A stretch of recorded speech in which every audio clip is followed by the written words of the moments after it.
ભાજપનો વિજય થયો છે અને ખાસ તો અત્યારે જે વિજેતા ઉમેદવારો છે તેમાં ઉત્સાહનો માહોલ છે। કાર્યકર્તાઓ પણ ઉત્સાહિત દેખાઈ રહ્યા છે, પણ આ તમામની વચ્ચે મહત્વના ફેક્ટર્સ કયા છે, જીત માટેના કયા કયા કારણો છે તે પણ મહત્વના ચર્ચાના મુદ્દા રહેતા હોય છે।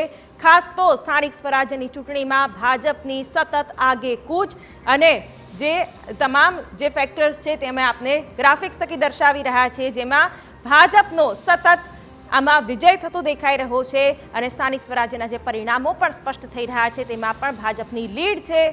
કુલ 68 પૈકી 7 નગરપાલિકા પર ભાજપે ભગવો લહેરાવ્યો છે અને 68 પૈકી જે 7 બેઠકો છે તેમાં ભાજપની બહુમતી પણ નક્કી થઈ ગઈ છે। વાંકાનેર, કોડીનાર, સોનગઢ પાલિકા ભાજપના કબજામાં આવી ગઈ છે।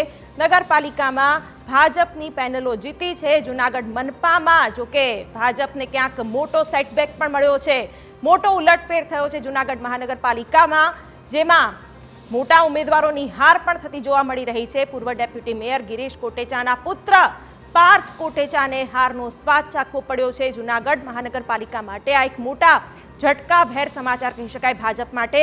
ચોરવાડ પાલિકાના પરિણામોમાં કોંગ્રેસને સૌથી મોટો ઝટકો લાગ્યો છે, કારણ કે મોટો ચહેરો કોંગ્રેસનો જે કહેવાય છે જેવા ચોરવાડમાં ધારાસભ્ય વિમલ ચુડાસમાને હારનો સ્વાદ ચાખવો પડ્યો છે, એટલે કોંગ્રેસ માટે પણ આ એક ઝટકારૂપ સમાચાર ચોક્કસથી કહી શકાય। ચોરવાડમાં ધારાસભ્ય વિમલ ચુડાસમા હાર્યા છે એટલે ઘણા બધા મુદ્દા મહત્વના રહ્યા છે। લોકોએ કયા મુદ્દાઓને ધ્યાનમાં રાખીને મત આપ્યા છે, કારણ કે મોટા ઉમેદવાર, મોટા ચહેરાઓની પણ હાર થઈ રહી